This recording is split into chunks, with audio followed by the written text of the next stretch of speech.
Welcome to today's show. We have Anuradha here, who's going to tell us about her journey and a little bit about herself, where she's at, and what it's taken to get her there. So thank you very much, Anuradha, for joining us today.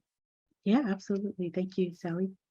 So to start, let's just go back a little bit. And if you can tell the listeners where you're from, where you moved to, what your journey was like, why you chose that destination, or if you had more than one along the way.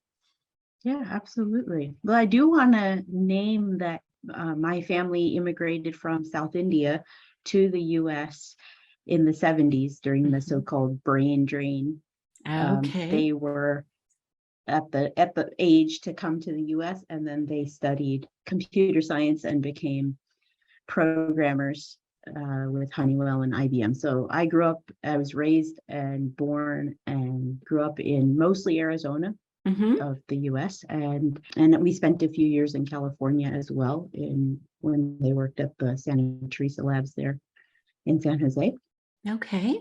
So I grew up there, and actually I had a chance to visit India as a teen a couple times as well, and so that was good. I don't think I had planned to leave the country. I remember the first time I went to India by myself, and the George W. Bush Jr. W was in the White House, and yeah, so there was a lot of negative being U.S. person abroad. That was a big deal. So actually, I went to New Mexico. So after I graduated high school, I did my studies, and I became a teacher in the state of New Mexico.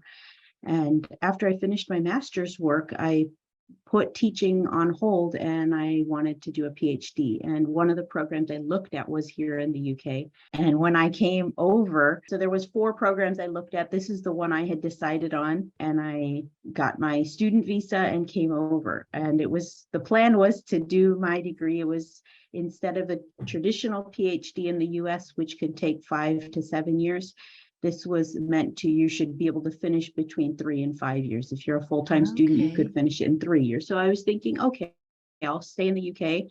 And as a student, I could work up to 20 hours a week. So I found a job as a supply teacher because I had done, and then that's substitute teacher for people who might not know. So I got a position doing that, which supposedly in London, they needed a lot of teachers. So I was thinking that could cover my costs, and I started at the University of Surrey in Guildford. So that's just south of London in the Surrey area. So yeah, so that's what brought me here. I found it really different than grad school life in the US, very different than teacher life in the US, in my opinion. So how was it different? How did you feel it was different?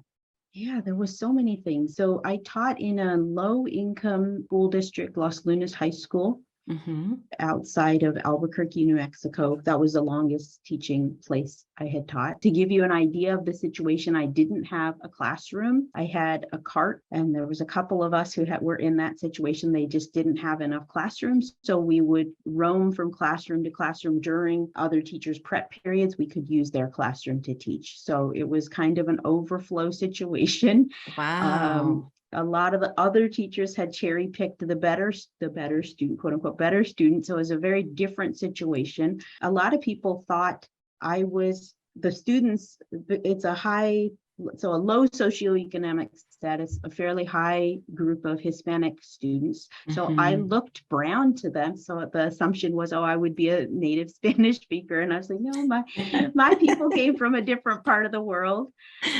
So that was an interesting piece. So, so basically I had a lot of freedom in those years when I taught at Del Norte High School and Los Lunas High School, because these are the students that were high degree of special ed and perhaps English language learners and so on. So they weren't getting a lot of attention. They're not used to having the kind of time and attention put on them. So contrast that where I had a lot of freedom to work with them, and I really improved their skills. Here, it was different. It was varied. One time I worked at a nursery, and then another time I would be working. I think the longest stint I had was at all girls school in Ealing. Okay.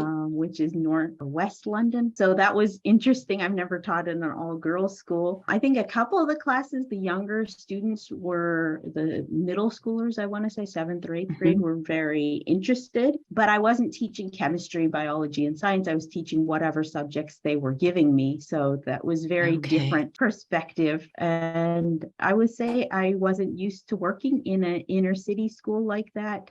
And I wasn't used to working in an environment where we had uniforms and all of this. There was a lot more freedom for dress in the US, even as a teacher. We would have casual Fridays. That's not a cultural thing here.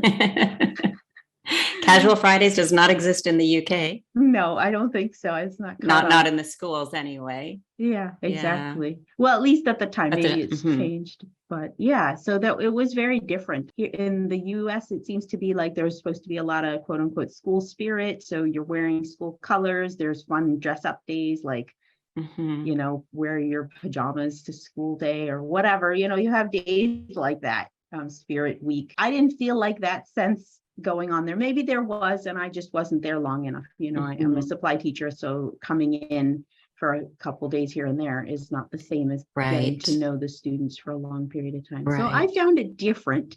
I also felt like the attitude was, instead of where I was mentored in my teaching, I had kind of higher level teachers coming in and checking on me and guiding me through things. And I was in a teacher training for a couple of years before that. Here, the attitude was just go do what we're asking. And I'm like, I don't even know on what I should be grading this project. Well, here you go. Here's the grading key, just go. And it was a little bit, I found it very different, but it was good. I did connect with some of the students, and I think I must have given my email address, because I did hear from a couple of them later, just asking questions or whatever, because we got into an interesting chat about the cosmetics industry in one of the environmental chemistry, not chemistry, I don't know what it was, but some sort of sciencey class. Right.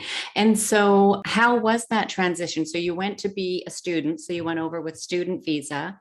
And decided to stay? Yeah, that's a good question. I actually didn't finish my PhD because international tuition is incredibly high. Tuition in general for university here is very high, and international fees were higher. I ended up not doing my PhD at Surrey, but I instead got a 1-year foundation certificate in fashion design. I found it really fascinating. So I did that instead. And I've serially learned a lot of things. My bachelor's is in biology, and I was a researcher for a while in a lab. I've done so many different things, an editor, teacher, and so on. So from that student visa, what did you get after that? A temporary visa to permanent, or temporary residency or permanent residency, or what did you get, and how did that process work? That's a good question. It's a funny story, really. So basically what happened was I met my partner, now partner, but that wasn't the thing. I was thinking, okay, I'll get this visa, I'll need to leave. And so I thought, okay, I'll take the Eurostar, do some sightseeing across Europe. I did do a few excursions, and then I was going to go back home. And at some point I was going to run out of cash because I wasn't getting enough through supply teaching. London's a fairly expensive place. So what I ended up doing was I was thinking of that. And then my, at the time, partner, we decided to kind of make it more serious. We actually moved to New Zealand. Okay. That was where they were looking for teachers. And I said, okay, I'm interested. And I was a science teacher, which was one of their high need subjects. And so we went over there. Neither of us got, I think he might have gotten one interview. I got 0 interviews. So we ended up getting married over there, because that's the only way our governments could recognize that we could stay together. So we got married on this predator-free island, Adele Island, in the National Abel Tasman National Park. Was beautiful. And then we came back to the UK after all of this, after seeing family and so on in the US. And yeah, so I came on a visitor's visa at that point, because my student visa was not there. Expired. Expired. I was pregnant, so I had the visa extended for with a note from your doctor. Did you get a note from the midwife? From the doctor? Yeah, exactly. So we got the visa extended. So I went back after my child was born. I took her back with me. So you didn't have your child in the UK? Yeah, she was born here. Oh, she was born in the UK. Okay. That's right. That's right. So we had the visitor's visa extended because of medical circumstances. Okay.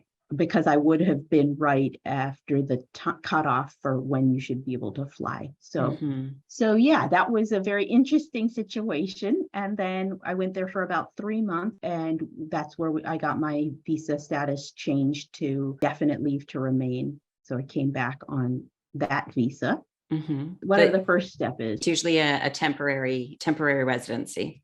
Okay, that must be what it was. So I got that, and then basically, since it was a fairly straightforward case, I handled all the paperwork. It took about 5 years to go through from definite leave to remain to indefinite leave to remain to citizenship. So about 5 years I took, and then I finally became a citizen. And, I can't say I wasn't thrilled to pay any allegiance to a queen. That is part of the reason our country was colonized by, from India and so on.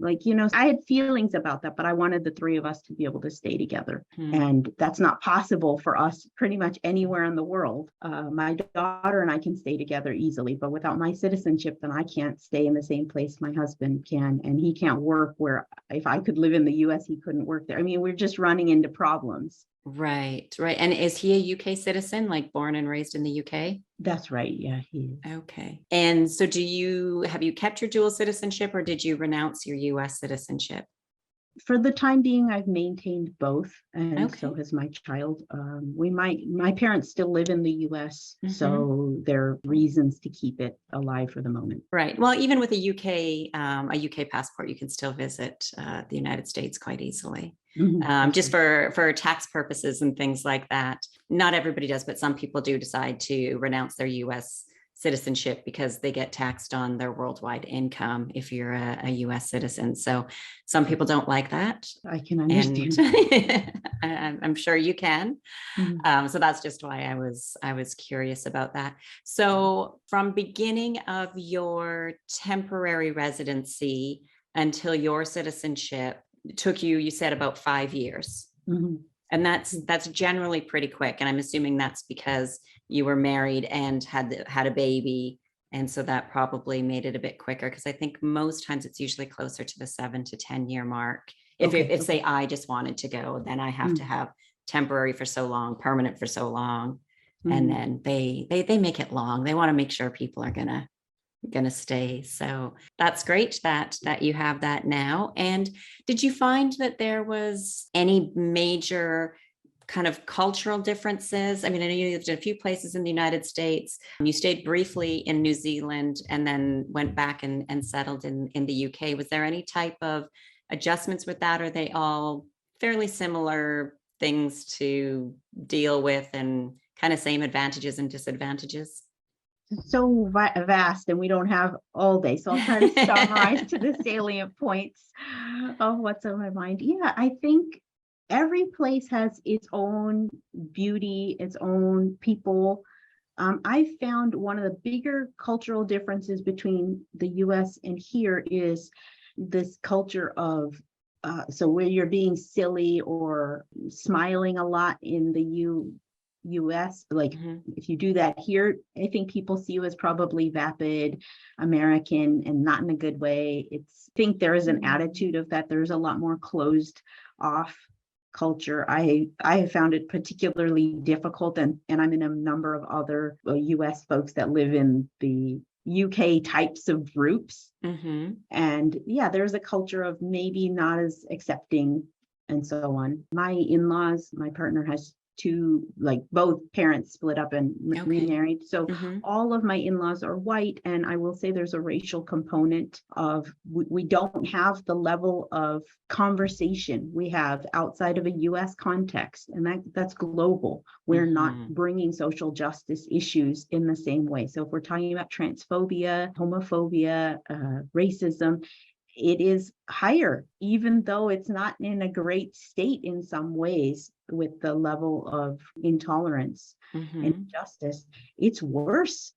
And we're just not even able to have those kinds of discussions. I mean, look at how Meghan Markle was treated, just the incessant bullying from the media. So that kind of attitude I will say it's there. And I was surprised to see it quite a bit in New Zealand too. So as much as it was a beautiful country to visit, I'm pretty sure that's why I didn't get an interview. So I want to be honest about that. I've talked to a number of other people of color who've lived abroad, and that's a thing we have to kind of protect ourselves against. It's a reality that we're not seen in the same way. Right. And it's a difficult challenge everywhere in the world, but I think it's definitely in the public in the United States. It's very in your face type thing that everybody's aware that there's a lot of issues in the US with that. And I don't know if it's just more people talk about it, it's more in the public, the population is more.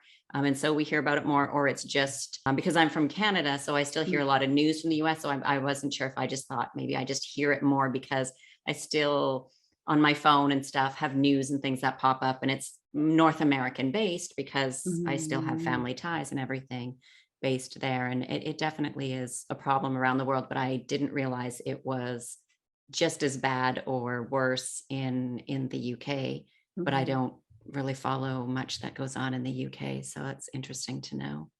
Yeah. I think as a thing, in the US, we have a pretty sizable people of color. So the indigenous, the Black people, Asian, and all the other ethnic minorities make up a pretty big base. In the UK, we don't have that number of people of color. They call them BAME over here, Black, Asian, minority, ethnic. That's the term that's used for whatever reason, just for clarity. But we don't have the same percentage. So we're looking at less than 10%. I would say not more than 10 to 12% of all people of color, not even that high. And that's mostly in urban areas, and you'll see that. But in the US, you're starting with a 13% the Black people population. That's maybe not the most elegant way I just said that sentence, but the numbers of people are substantially more, so we hear more about it. That's right. And they're more vocal about it. That's correct. Exactly. And they have more voting power. So And how do you find within the UK, is there a large expat community there that has events, does things together, or is it maybe a bit of a smaller community, or like do expats kind of spend more time together? I know because when I lived in Spain, for example, there's a very large expat community in Spain.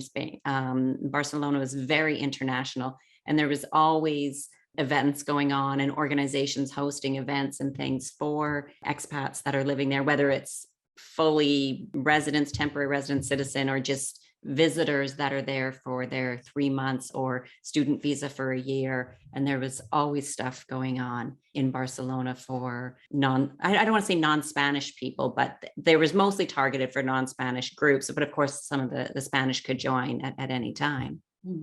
Yeah, I've not noticed a whole lot. I've been to maybe 2 or 3 in the last few years. I mean, when I was a new parent, there wasn't really time. So it's maybe only in and then we've been in pandemic life for 2-3 years. So, in the middle time, maybe I remember going to 2 or 3 meetups. One, actually, I went to New Mexico Tech, so New Mexico Institute of Mining and Technology. So that's where I got my bachelor's in biology.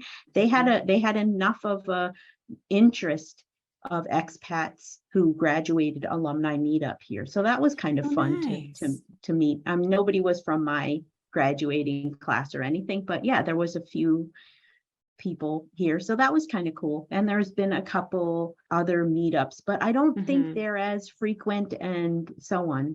So okay. Yeah. And as you said, though, being busy with a new baby, and then of course with the pandemic, nobody could do anything. Hopefully that will be completely over with and we're done with that and have no more issues with the pandemic. But so if somebody was kind of on the fence, they're thinking about moving abroad, they're not sure, they're nervous about it. Some of their family saying, don't do it. Like, what if, all the what if bad things that people always say. What piece of advice would you give somebody who's kind of on the fence of if they should move to another country anywhere in the world? Yeah, that's a good question. I feel like there's so many circumstances, and I also know I'm a little bit of an outlier in some cases in that I'm not that super close to my family abroad and so on. So to me, that wasn't a real issue. Okay. So that might be there, but I do miss a lot of friends, and I miss the land for sure. I miss the Sonoran Desert where I grew up. I miss that land so much, and the mountains. So, think about those things. Can you live without those things? I remember when I stayed in India there for a long time, I got to missing bagels. You miss the weirdest things, right? So can you live without those? And I remember my dance teacher at the time was saying, "Oh, I can give you idli or dosa." And I was like, "Oh, you pick.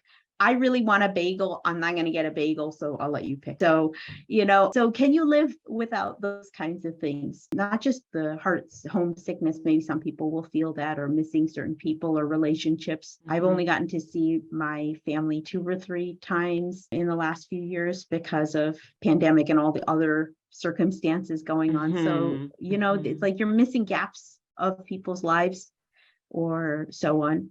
So I guess the piece of advice I would have is, can you see it? Can you go live there or be there for a time to test it out? Like, see what your routine would be like, because I see almost every day in these Facebook and other spaces where people want to come to the UK and they want to ask, hey, where should I live? What's it like here? What should I pack? And I think all the advice we can give is maybe not going to be enough, because whatever I packed or whatever I thought was important didn't turn out to be the most important thing. Right. And what's the most important for you may not be the most important for me. Right. You say, oh, make sure you have this and this. And I do. And then I think, oh, why didn't I bring that? Or I wished I would have had this instead. Or this area of the city, really? You like it? Oh, I don't. Like, some people like newer, some people like older and it's more charming. Some people, everybody likes something different. And that is, I find, one of the problems with asking in a Facebook group, unless you can be very specific of, does this area have lots of parks, trees? What is the best area for being walking distance to a mall, or whatever it is that a person needs? Because we all like something different. And what I think is ideal for me may be the complete opposite for you. That's right. Yeah, exactly. And for us, living in London without a car makes sense.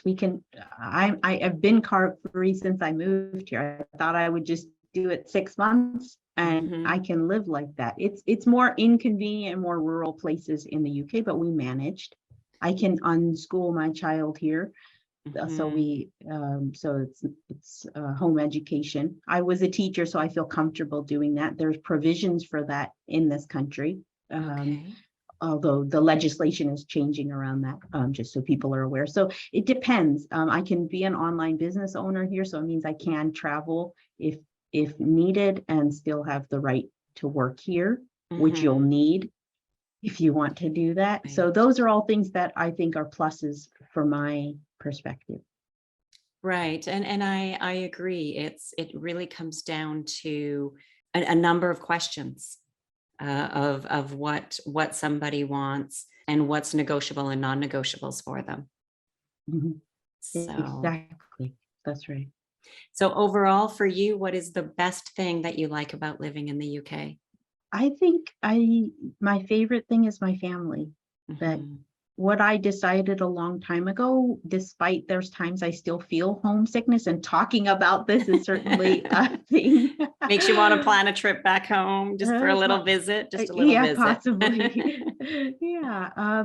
But I decided a few years ago that my family is where my home is. So the three of us is my home, and wherever they are. So I love that we can be together, and I really love that we live near green space, and my partner has a disability. We have some support we need to make that a thing. So, I feel like that's a better situation than I could have in the US in a similar circumstance. So I enjoy and appreciate that. Excellent. Well, thank you very much for your time, and thank you for sharing your experience and your story with our listeners. And hopefully that'll give them a little bit of food for thought for their own situation, and to think about what's most important for them, to decide what's going to be the best for them, and to help make that decision. Yeah, absolutely. If you come to the UK, look me up. Perfect. Will do. Thank you. Thank you.